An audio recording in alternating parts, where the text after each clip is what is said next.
Hi everyone, my name's Zahra, and today I'm going to be challenging myself to create an entire surreal portrait using nothing other than Adobe Photoshop's Generative Fill with the integration of Nano Pro and Flux Context Pro. So my idea right now is to kind of do like a magical nighttime scene. Obviously it's not nighttime right now, but we can change that with a quick prompt. I'm thinking I'm going to hold a glowing lantern. Maybe some leaves are like flying around. Maybe there's fog. Ooh, maybe like a hut in the back. I'm gonna start thinking, but also I have to get my photo first, so let me do that. Alright, I got the image that I wanted, and now it's time for my favorite part, the edit. So I have my image loaded up here in Photoshop, and the first thing that I want to do is change my outfit. So I'm gonna select my entire photo and enter the prompt, change your dress into a Victorian Gothic style gown. And I want to make sure that I go ahead and select Google Gemini 3.0.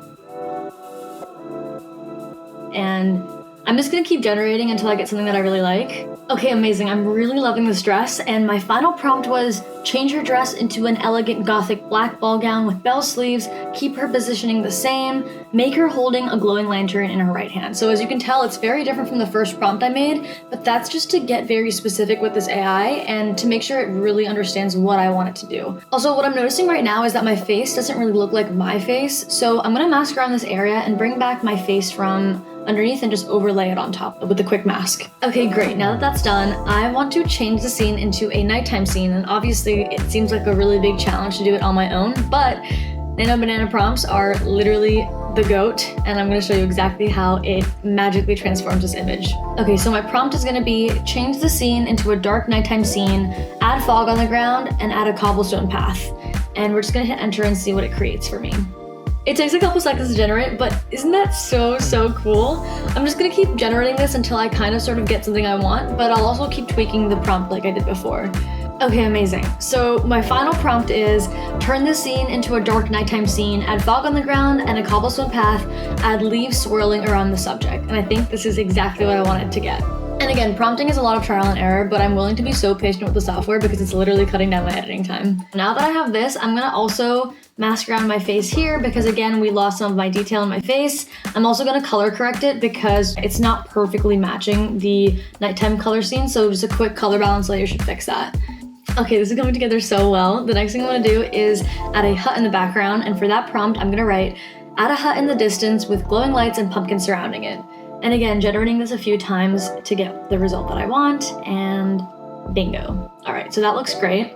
I'm thinking I might also add a few bats in the background. So I have this image opened up here. I'm gonna change the blending mode to multiply, and I'll just mask around the edges to make sure it's not a hard edge. And that looks good.